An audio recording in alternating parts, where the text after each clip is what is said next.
말씀 같이 보겠습니다. 출애굽기 24장 12절부터 18절까지의 말씀입니다. 구약성경 119쪽, 출애굽기 24장 12절부터 18절까지의 말씀입니다.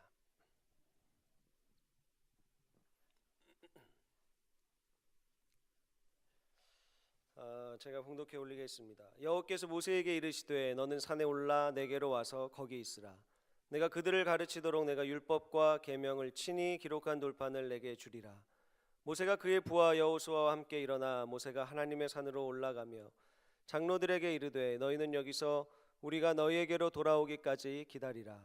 아론과 훌이 너희와 함께하리니 무릇 일이 있는 자는 그들에게로 나아갈지니라 하고 모세가 산에 오르매 구름이 산을 가리며 여호와의 영광이 시내산 위에 머무르고 구름이 엿새 동안 산을 가리더니 일곱째 날에 여호와께서 구름 가운데서 모세를 부르시니라. 산 위에 여호와의 영광이 이스라엘 자손의 눈에 맹렬한 불같이 보였고 모세는 구름 속으로 들어가서 산 위에 올랐으며 모세가 40일 40야를 산에 있으니라. 아멘. 할렐루야. 아멘. 오늘 저녁에 나오신 여러분들 주님의 이름으로 축복합니다. 우리 누구나 경험이라는 것을 하게 됩니다. 날수가 더해갈수록 이 경험이 더 쌓이게 되죠. 안 해봤던 일을 하는 것이 경험이 됩니다. 그리고 해왔던 것을 계속하는 것 역시 더 좋은 경험이 됩니다. 그래서 우리는 시간이 지날수록 우리가 해왔던 일에 대한 경험이 쌓이죠. 그래서 누군가에게 가르쳐 줄 수도 있고 설명을 해줄 수도 있습니다. 그것이 경험입니다. 이런 경험 중에 우리는 사실 좋은 경험도 하고 나쁜 경험도 하게 됩니다. 나쁜 경험을 하게 되면 상처로 남는 경우도 있기는 하죠. 그런데 좋은 경험을 하면 그것을 이렇게 누구에게 알려주고 싶은 마음이 우리에게는 있습니다. 여러분들 잘 아실 거예요. 내가 정말로 좋은 것을 발견을 했다. 너무 귀한 것을 찾았다. 그렇게 혼자서만 가지고 있지 않습니다. 누군가에게 소개를 해주죠. 여러분 만약에 정말로 맛있는 음식점을 찾으셨다면 여러분 어떻게 하시겠어요? 매일 혼자만 가서 드시나요? 그렇지 않죠. 누군가 내가 좋아하는 사람에게 소개해주고 같이 가고 싶은 게 우리의 마음입니다. 그것을 나누고 싶은 거예요. 좋은 장소를 발견해도 역시 좋은 사람과 함께 가고 싶습니다. 그것이 우리의 경험을 나누는 거예요. 우리는 인생을 살면서 많은 경험을 합니다. 좋은 경험, 나쁜 경험, 하고 싶지 않은 경험도 하고 하고 싶은 경험도 하기도 하고 이런 많은 일들을 겪고 생활을 하게 되죠. 가만히 돌아보면 기쁘고 감격스러운 일도 있지만 어떻게 보면 용서하고 사랑하고 하는 경험보다는 그 반대의 경험이 많을 때도 있지 않나라는 생각을 하게 됩니다. 마음은 늘 더 사랑해야지, 내가 용납해야지, 하지만 또 실제로 잘 안 되는 그런 모습을 보면서 또 아파하고 이렇게 씨름하고 몸부림치는 것이 우리 신앙생활의 모습이죠. 이렇게 여러 가지 일들 중에 우리가 인생의 마지막 순간에요, 정말로 중요한 그 한마디, 내 인생에서 가장 중요했던 경험을 말을 해야 한다면 무엇을 말을 해야 할까요? 정말로 만약에 유언을 남기듯이 지금이 마지막 순간이고 우리의 자녀들에게 또한 다음 세대에게 너무나도 중요한 이 한마디만 내가 마지막으로 할 수 있다면 무엇을 말할 수 있을까요? 죽음에 임박해서 하는 말이 내가 정말 맛집을 찾아낸 것, 그것을 우리가 유언으로 남길 수 있을까요? 그렇지 않습니다. 우리가 인생을 살아오면서 터득해온 인생의 경험을 나눌 수 있지만 마지막 중요한 거 한마디를 남긴다고 하기엔 이것도 약간 부족한 것이 있습니다. 그렇다면 오늘 우리가 우리 인생 가운데 가장 중요한 경험을 한 가지 말하라고 한다면 그것은 무엇일까요? 바로 하나님을 만난 경험입니다. 하나님을 내가 만났다. 더 정확하게 말하면 하나님께서 나를 만나 주셨다. 이 경험이 우리 안에 있어야 하는 겁니다. 그리고 이 경험을 우리 다음 세대들에게 말을 해줄 수 있어야 하는 것이죠. 우리는 하나님을 느꼈다, 하나님을 생각했다 이런 식으로 이야기하지 않습니다. 하나님을 만났다라고 이야기를 하죠. 그래서 하나님이 살아계시기 때문입니다. 실제이기 때문에 그래요. 추상적인 개념이 아니라 하나님께서 우리를 만나 주시고 우리가 하나님을 만날 수 있고 그 하나님을 실제적으로 경험할 수 있기 때문에 하나님을 만났다라고 이야기를 하는 거죠. 공부를 해서 하나님을 알게 된 게 아닙니다. 내가 노력을 해서 얻은 결과물도 아닙니다. 이성으로 판단해서 깨닫게 된 지식도 아니에요. 하나님께서 우리의 인격을 다루어 주시는 실제적인 경험을 우리는 하나님을 만났다, 그렇게 이야기를 합니다. 그렇기 때문에 하나님을 만난 것은 꾸며낼 수가 없습니다. 하나님을 만났는지 안 만났는지 내가 잘 모르겠다라고 말할 수도 없는 겁니다. 하나님을 만나면 그 경험이 너무나 생생하기 때문에 그래요. 이렇게 헷갈리지 않습니다. 너무 분명하게 하나님과 교제할 수 있는 그런 경험이 우리에겐 찾아오게 됩니다. 이렇게 하나님을 만나면요, 우리의 삶이 송두리째 변화되어지게 되어 있습니다.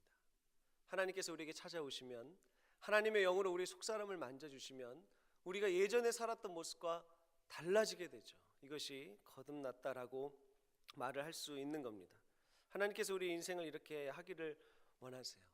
자, 이런 내용들을 오늘 본문을 가지고 조금 보면, 하나님께서 모세를 만나 주시고 지금 두 돌판에 율법을, 계명을 직접 새겨 주시는 그 장면이 우리가 읽었던 12절부터 18절에 기록이 되어 있습니다.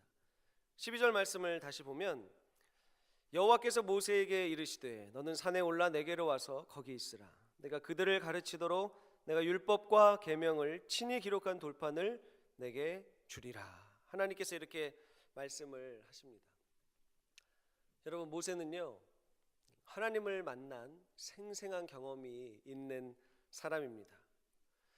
그래서 모세의 인생 가운데 가장 중요한 순간은요, 홍해가 갈라지는 그 앞에 서 있을 때도 아니고, 만나와 메추라기를 경험을 했을 때도 아니고, 쓴물이 단물로 바뀌는 일을 경험한 그 현장도 아니라, 모세에게 가장 중요한 순간은 바로 하나님을 만난 이 순간인 겁니다. 이 경험이 없었다면 모세가 그의 인생을 살아왔던 그 모든 것들이 의미가 없어지는 거예요. 어쩌면 출발조차 할 수 없었던 것이 바로 이 하나님과의 만남입니다. 하나님께서 모세를 부르신 다음에 거기 있으라, 좀 기다리라고 말씀을 하시죠.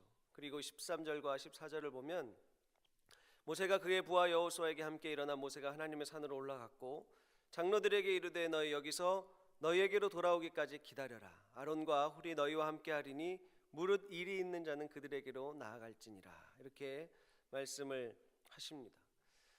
여호수아를 비롯해서 70여 명의 장로들이 동행을 하지만 하나님께서는 모세를 홀로 부르세요. 그 중요한 만남이 필요했던 겁니다. 그래서 모세가 다른 사람들을 다 남겨두고 혼자 산에 오르게 되죠.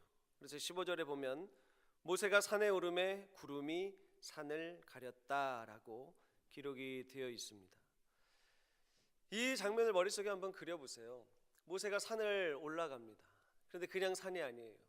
구름으로 덮여 있는 겁니다. 자연현상으로 생겼다기보단 하나님의 영광의 임재를 표현하는 말들이죠. 하나님의 영광의 임재 가운데 모세를 부르고 계신 겁니다. 모세를 기다리고 계신 거예요. 그 광경을 모세가 눈으로 보고 그 현장에 서 있는 겁니다. 그리고 16절에 보면 여호와의 영광이 시내산 위에 머무르고 구름이 엿새 동안 산을 가리더니 일곱째 날에 여호와께서 구름 가운데서 모세를 부르셨다라고 기록이 되어 있습니다.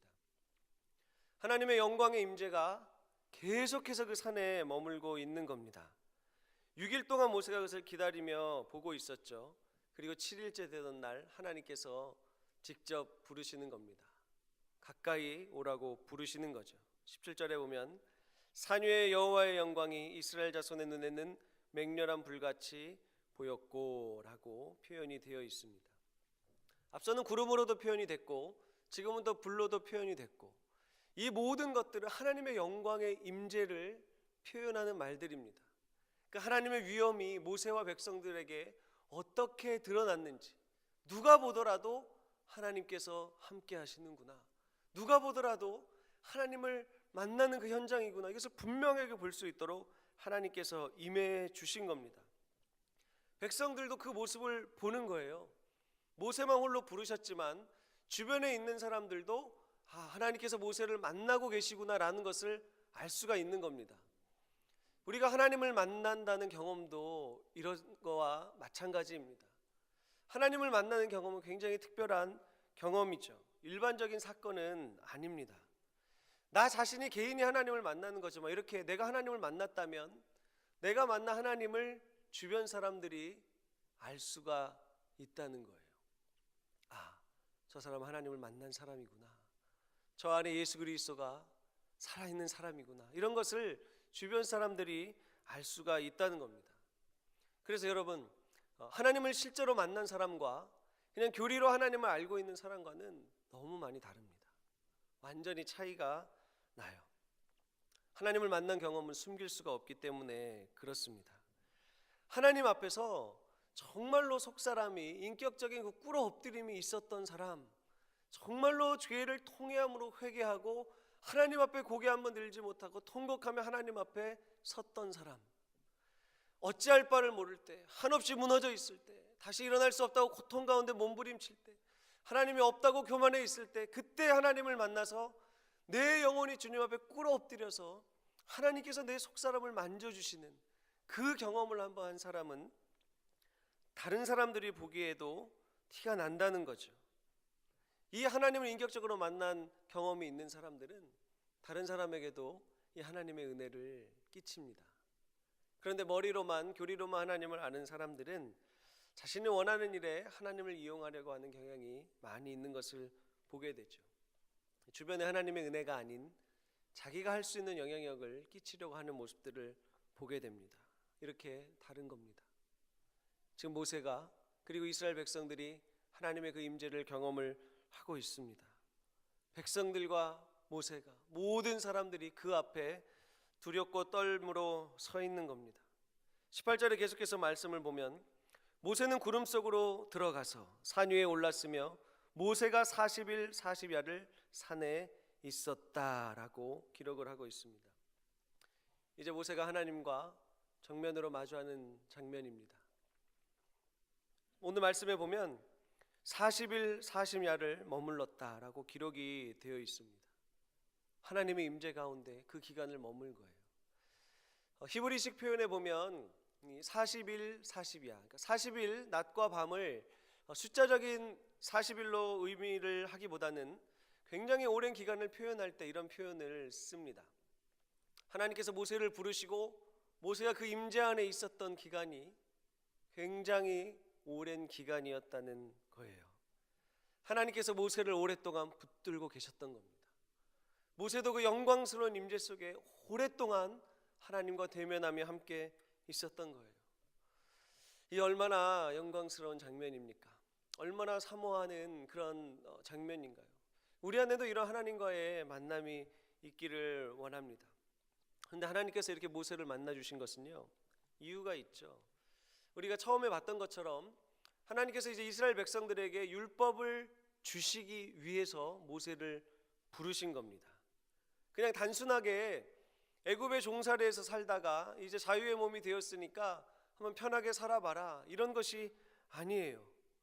하나님과 하나님의 백성이 언약을 맺고 그 언약 가운데 어떻게 살아갈 것인가 구체적인 행동의 지침들을 주시는, 하나님께서 직접 주시는 그러한 시간입니다. 너무나도 중요했기 때문에 그 일에 앞서서 하나님께서 모세를 만나 주시는 겁니다. 하나님께서 그것을 직접 알려주시는 거예요. 모세의 삶을 지탱했던 것이 바로 이 하나님과의 만남의 경험이었습니다. 그 가운데서 자신이 거룩해졌고 하나님 앞에 꿇어 엎드린다는 것이 무엇인가를 알았고 그 경험 때문에 모세가 남은 생애를 살 수 있게 되죠. 모세가 처음 하나님을 만났을 때 그의 나이가 80세였습니다. 인생이 잘 풀릴 때 하나님을 만나지 않았습니다.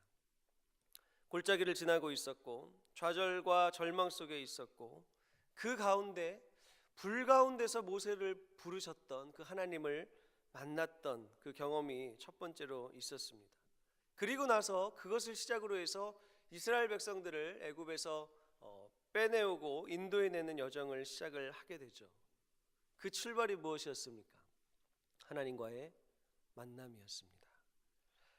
200만 명 이상의 이스라엘 백성들을 이끌었는데요, 40년이 지나는 동안 온갖 원망과 불평을 다 쏟아냈습니다. 우상을 섬기기도 했고, 손가락질을 하기도 했고, 모세를 향하여, 하나님을 향하여 삿대질을 하기도 했고, 감사함과 찬양보다는 불평과 원망으로 가득한 그 백성들을 끝까지 신실하게 하나님의 인도하심 가운데 이끌 수 있었던 그 힘이 어디에 있었을까요? 바로 하나님과의 만남이었습니다. 이것이 그것을 감당하게 했던 거예요. 그만큼 중요한 겁니다. 성경에 나오는 다른 인물들을 조금 같이 나눠보겠습니다. 누구를 봐도, 어디를 봐도 이 하나님과의 만남, 예수님과의 만남, 이것은 하나님의 사람들이 끊임없이 고백했던 거예요. 무언가를 출발하게 된 시작점, 그리고 인생의 마지막 순간에 돌아봤을 때도 고백할 수밖에 없었던 것이 바로 이 하나님과의 만남이었습니다. 모든 삶의 시작과 끝에 이 하나님과의 만남이라는 중요한 사건이 있었던 것이죠.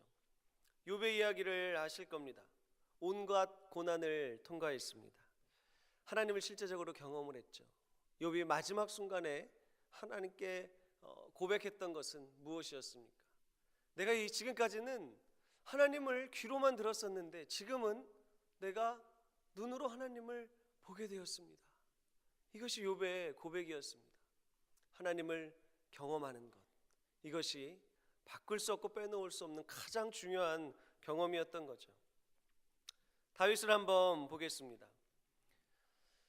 어리다고 무시를 당하기도 했고, 또 하나님께서 그를 들어서 골리앗을 쓰러뜨리는 일을 경험을 하게 하시기도 했습니다.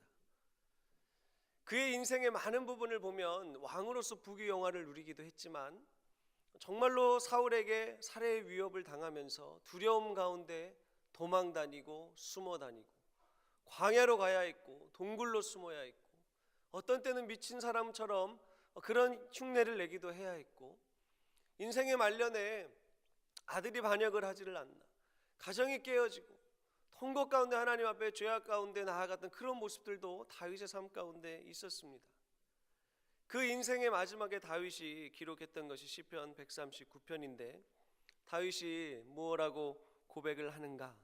하나님, 제가 주의 영을 떠나서 어디로 갈 수가 있겠습니까? 제가 주의 앞을 떠나 어디로 피할 수가 있겠습니까? 하늘 높이 올라가도, 스올에 내려가도, 새벽 날개치며 바다 끝에 거하여도 거기서도 주님께서 나를 붙들고 인도하여 주셨습니다. 이것이 다윗의 고백이었습니다. 하나님의 임재를 경험했던 사람의 고백이었던 것이죠. 또 한 인물이 있습니다. 지금까지 억울하게 세금을 착취했고 괴롭혔던 자들에게 4배로 다 갚아주겠습니다라고 말을 했어요. 내가 가진 소유의 절반을 팔아서 가난한 사람들에게 다 나누어 주겠습니다. 이런 말을 도저히 할 수 없는 사람이 이 말을 했습니다. 바로 삭개오입니다. 삭개오가 이 말을 할 수 있었던 그 출발이 어디였습니까? 바로 예수님과의 만남이었습니다. 다른 것이 아니라 예수님을 만나는 사건이 삭개오의 삶을 이렇게 바꾸어 놓은 것이죠. 기세등등해서 그리스도인들을 잡고 핍박을 했던 사울이 이제는 자신의 생명을 조금 더 귀한 것으로 여기지 아니하고 오직 복음을 전하는데 남은 생애를 다 바치고 고난을 받고 정말로 순교를 감당하면서까지 전도자로 살 수 있었던 그 중심에, 그 출발에 무엇이 있었습니까? 다른 것이 아닙니다. 바로 예수님과의 만남, 그것이었습니다. 오랫동안 귀신 들렸던 사람들, 두려움과 고통 속에 신음했던 사람들, 치유되고 새로운 삶을 시작했던 사람들, 그 출발에도 역시 예수님과의 만남이 있었습니다. 그래서 우리는 예수님과의 만남을 빼놓고는 설명할 수 있는 것이 아무것도 없습니다. 저 역시도 이렇게 이 자리에 서서 남은 생애를 하나님께 드리기를 원했고, 이제 목회자로 또 선교사로 하나님께 더 남은 생에 후회하지 않고 뒤돌아보지 않고 그냥 그대로 다 드리기를 원합니다라는 기도를 드리고 한 걸음 한 걸음 걸어갈 수 있었던 그 이유도 하나님과의 만남 때문이었습니다. 누구에게 배우거나 감정의 요동함이 아닌 하나님께서 저를 만나 주셨을 때 제가 그렇게밖에 고백할 수 없었던 거예요. 교회에서 행하여지는 세례식들을 보면 세례를 받으면서 간증을 하는 분들의 이야기를 들어보면 참 놀랍습니다. 그 삶이 어떻게 변화되어졌는지, 정말로 이럴 사람이 아닌데 내가 어떻게 이렇게 변화되어진지 이야기를 하면 그 새로운 출발의 중심에 무엇이 있습니까? 예수님과의 만남, 그 사건이 반드시 있습니다. 오늘 우리의 삶 가운데서 가장 절실하게 요구되는 것이 바로 이 하나님과의 만남의 사건입니다. 우리는 힘든 세대를 살고 있습니다. 기쁜 일보다 어렵게 만드는 일이 더 많습니다. 그러면 우리의 삶이 세상이 악해서 고통스럽다고 말할 수 있을까요? 그럴 수 있겠지만 또 한편으로는 그럴 수 없는 겁니다. 우리의 환경과 우리 주변에서 일어나는 일 때문에 우리가 고통스러운 것이 아니라 정말로 하나님 앞에 꿇어 엎드리고 그 영광스러운 임재 가운데 하나님을 경험하고 하나님을 예배할 수 없는 것이 우리 믿음의 사람들에겐 가장 큰 고통일 겁니다. 하나님을 부르면서도 하나님을 친근하게 느낄 수 없는 것들, 예수님을 이야기하면서 십자가를 이야기하면서도 메마른 것 같은 마음을 가지고 있는 이런 모습들, 이것이 하나님의 사람들에게 더 고통스러운 일들입니다. 우리의 현실을 보면, 우리 미래를 보면 더 나아질 거라는 기대보다는 불안함과 초조함이 점점 더해가는 세대에 살고 있습니다. 온 세계를 둘러보십시오. 온갖 재앙과 정말로 말로 다 설명할 수 없는 죄악들, 이것이 어느 정도 정리가 되고 점점 나아지지 않습니다. 더 나아질 거라고 기대를 했지만 실제로 우리가 시간을 지내고 나니까 상상도 못했던 일들이 일어나고 있습니다. 사람들은 더욱더 난폭해지죠. 이유를 알 수도 없고 찾을 수도 없는 범죄들이 날마다 일어나고 있습니다. 자연현상도 마찬가지이고, 우리 가정이 어떻게 하나님 앞에 더 바로 세워질 수 있을까? 5년 후에 우리는 어떤 모습일까? 10년 후에 더 나아질 수 있을까? 장담할 수가 없는 세대입니다. 더 좋아질지 나빠질지 아무도 모르는 시대에 살고 있습니다. 교회 안에서도요, 하나님을 섬기지만 감사하고 기쁨으로 섬기기도 하지만 하다 보면 또 언젠가는 그 마음이 식어질 때가 있어요. 그래서 지치는 것 같기도 하고, 하나님을 정말로 더 깊이 경험하기를 원하는데 잘 안 되는 답답함을 가지고 살아갈 때도 있습니다.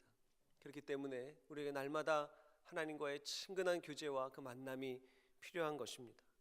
만약에 우리가 하나님과의 이 만남의 경험이 없으면 우리 신앙생활은 그야말로 말 그대로 종교 생활로 끝이 나는 겁니다.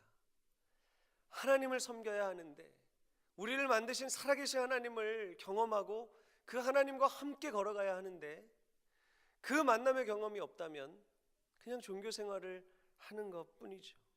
생명력 없이 그냥 우리 인생의 에너지만 소비하다가 그렇게 죽게 될 것입니다. 진짜 하나님을 만난 사람들은 세상을 두려워하지 않습니다. 하나님 앞에 꿇어 엎드렸던 경험이 있는 사람들은요, 죄악에 끌려다니지 않습니다.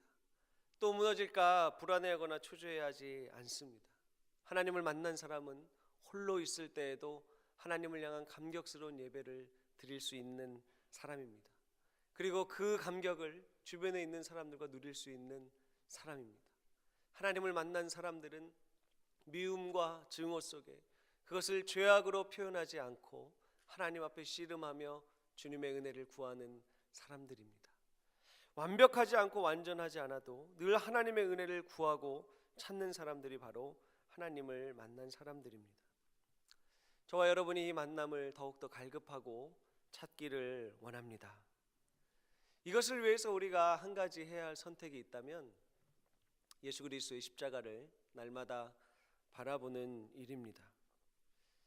죄로 가득해서 죽을 수밖에 없었던 나를 위하여 이 땅에 오시고 대신 죽으시고 부활하시고 다시 오실 예수 그리스도, 그 주님을 날마다 바라보는 것, 그것밖에 없습니다.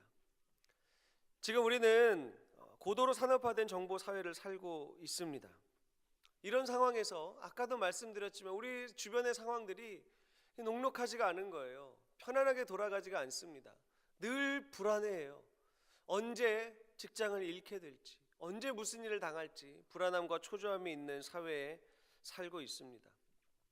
또한 이런 상황 속에서 내가 무언가를 잘못했을 때 하나님께서 나를 징계하시진 않을까, 나에게 벌을 주시진 않을까, 이런 말씀이 우리를 두렵게 한다고 생각할 수도 있습니다. 그러나 오늘 이 말씀을 보면서 우리가 마음에 새길 것은 어쩌면 우리가 지금 이 시대를 살아가면서 가장 두려워하는 말씀은 그런 불안함이나 징계가 아닌, 오히려 수많은 사도들이 고백했고 하나님의 사람들이 말했던, 내가 예수 그리스도와 함께 십자가에 못 박혀 죽었고 이제는 내가 사는 것이 아니라 내 안에 있는 예수 그리스도께서 사는 것이다 라는 이 십자가에 관련된 말씀을 어쩌면 우리가 더 피하고 싶고 직면하고 싶지 않은 말씀은 아닌가 생각을 하게 됩니다. 예수님이 걸어가셨던 그 길을 걸어가는 것, 예수님을 믿는 사람들에게는 너무나 마땅한 길이지만 정말로 말씀대로 이렇게 걸어가면 손해를 볼 것 같고, 내 옆에 사람들은 그렇게 안 하는데 나만 그렇게 걸어가면 뭔가 잘못된 것 같고, 그래서 세상이 주는 가치관을 나도 모르는 사이에 그냥 따라가게 되어 있습니다. 그래서 헌신에 대한 말씀이나 예수님을 믿는 제자에 관한 말씀이나 정말로 나의 것을 포기하고 희생하고 헌신하고 주님을 따라가야 하는 그 말씀 앞에 어쩌면 우리가 더 두려워하는 것은 아닌가 생각이 됩니다. 오늘 이 밤에 우리의 영혼이 하나님의 성령으로 새로워지는 은혜가 있기를 축원합니다. 이런 모든 불안함과 초조함들이 예수님의 이름으로 다 떠나기를 축원합니다. 우리를 새롭게 하기 위하여 부르시는 하나님의 그 음성을 듣고 주님 앞에 다시 나아가는 저와 여러분이 되기를 원합니다. 우리의 모습을 돌아봅니다. 우리는 날마다 더 나은 삶을 찾는 것 같아요. 더 편해지고 싶고 더 갖고 싶고 앞으로 더 편안한 삶을 살기를 원하는 것 같습니다. 우리가 무엇을 구해야 할까요? 그렇다면 무엇이 우리에게 가장 필요할까요? 오늘도 무엇을 간구하며 주 앞에 나아가야 할까요? 다른 것이 아니라 주님, 저를 만나 주십시오. 오늘 이것이 우리에게 가장 필요한 기도의 제목일 겁니다. 하나님, 날마다 저를 만나 주십시오. 주님, 매 순간순간 나의 영혼을 만나 주십시오. 이것이 우리에게는 생명이 되는 것이죠. 그래서 인생을 돌아보면서 말해야 할 가장 중요한 것을 한 가지를 꼽는다면 바로 하나님과의 만남이라고 말을 할 수가 있는 겁니다. 우리의 자녀들에게, 우리의 다음 세대에게 무엇을 남겨줄 수 있을까? 한마디만, 가장 중요한 거 한마디만 남겨줄 수 있다면 무엇을 남겨줘야 할까요? 하나님과의 만남에 관한 이야기입니다. 하나님께서 나를 어떻게 만나 주셨는지, 그 하나님께서 어떻게 살아서 역사하고 계신지, 이것을 말해줄 수 있는 것, 이것이 우리 인생에서 할 수 있는 가장 중요한 경험이고 이야기가 되는 겁니다. 하나님께서 우리를 만나 주신다는 사건은요, 정말로 놀라운 사건입니다. 왜냐하면 그럴 수 없는 모습이기 때문에 그래요. 하나님께서 우리를 찾아오셔서 만나 주신다. 하나님께서 우리를 만나 주시기 때문에 우리는 그냥 그런가 보다 할 수 있지만, 실제적으로 하나님께서 우리를 만나 주시는 사건은 정말 놀라운 사건입니다. 그래서 하나님의 사랑의 표현이요, 우리를 어두움 가운데 내버려두지 않겠다는 하나님의 의지가 담겨져 있는 거예요. 한 목사님의 이야기를 들었습니다. 이분이 중동 지역의 한 난민촌을 방문해서 돌고 있었는데 갑자기 폭우가 쏟아진 거예요. 그래서 그 비를 피하기 위해서 잠깐 옆에 보이는 집으로 들어가셨습니다. 그런데 그 집은 집이라고 말하긴 좀 그렇고 그냥 판자로 얼기설기 이렇게 쌓아놓은 그런 집이었습니다. 그 안에 식구들이 옹기종기 모여 있고 쏟아지는 비는 그대로 벽을 타고 흘러내리고, 집 안에 가축들이 함께 생활을 하고 있는데 그 가축들이 싼 오물들이 악취를 풍기면서 냄새를 도저히 맡을 수 없는, 숨을 쉴 수 없을 만큼 정말로 역겨운 그런 모습을 경험을 한 거예요. 그 순간 그 목사님 마음 깊은 곳에 하나님의 성령께서 강하게 말씀하신 것이 있습니다. 내가 인간들을 찾아온 환경이 바로 이런 모습이다. 이 말씀이 충격이 되었던 거예요. 여러분, 더러운 곳에 누가 가고 싶어 하겠습니까? 우리는 옆을 보고 오물이 있으면 피해가고 싶어 합니다. 지저분한 곳이 있으면 그곳에 몸을 기대고 싶어 하지 않습니다. 너무나도 당연한 것이죠. 하나님께서 우리를 완전하게 만드셨는데, 너무 아름답게 만들어 주셨는데, 우리의 죄악 때문에 그 관계가 깨어지고 정말로 역겹고 악취나는 죄악으로 이 세상이 가득 차 있었던 거예요. 우리 속마음이 그렇습니다. 그런데 하나님께서는 우리를 직접 찾아오신 거예요. 그럼에도 불구하고 내가 직접 내려가서 너희를 만나주겠다. 그리고 너희를 더 이상 그 어두움 가운데 살게 내버려 두지 않고 너희를 건져낼 것이다.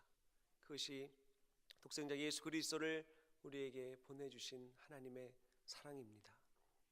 여러분, 그렇다면 우리가 하나님, 저에게는 조금 나중에 와주세요, 어떻게 이렇게 말할 수 있을까요? 그럴 수 없을 겁니다. 하나님, 지금이라도, 주님 당장, 주님 매일매일, 매 순간순간 저에게 와주십시오. 하나님, 이런 저에게 예수 그리스도를 죽기까지, 그 생명을 다해서까지 나를 구원해 주셨다면, 하나님, 제가 매 순간순간 하나님을 의지하지 않을 이유가 없습니다. 하나님을 찾지 않을 이유가 없습니다. 하나님께로 더 가까이 가려는 몸부림이 내 안에 있어야겠습니다. 이런 고백들이 우리 안에 있을 수밖에 없는 것이죠. 오늘 우리가 새 마음을 품고 이 자리를 떠나기를 원합니다. 하나님께서 우리를 얼마나 사랑하시는지, 그것은 모든 것을 다 둘러봐도 알 수 있고, 예수 그리스도를 우리에게 보내주셨다는 것, 우리를 만나주시는 것, 만나주시겠다는 것, 만나주실 것이라는 것, 이 모든 것으로도 다 표현이 되는 확인이고 약속인 것입니다. 하나님의 약속은 반드시 이루어집니다. 우리는 약속을 잊어버리기도 하고 약속을 바꾸기도 하지만 하나님은 반드시 약속을 지키십니다. 우리를 만나주시겠다고 한 것, 우리를 죄악 가운데 내버려 두지 않고 건져주시겠다고 하신 것, 이것은 하나님의 약속입니다. 우리 어두운 생활 속에 그냥 그대로 머물러 있을 거라고 말하지 마십시오. 하나님, 제가 주님 손을 잡고 다시 일어나기를 원합니다. 주님, 제가 온 마음을 다해 하나님만을 찾기를 원합니다. 온 마음과 뜻을 다하여 주님만을 사랑하기를 원합니다. 주님, 저를 날마다 만나 주시옵소서. 이 기도의 고백이 저와 여러분의 삶에 늘 떠나지 않기를 축원합니다. 아멘. 기도하겠습니다. 살아계신 하나님 아버지,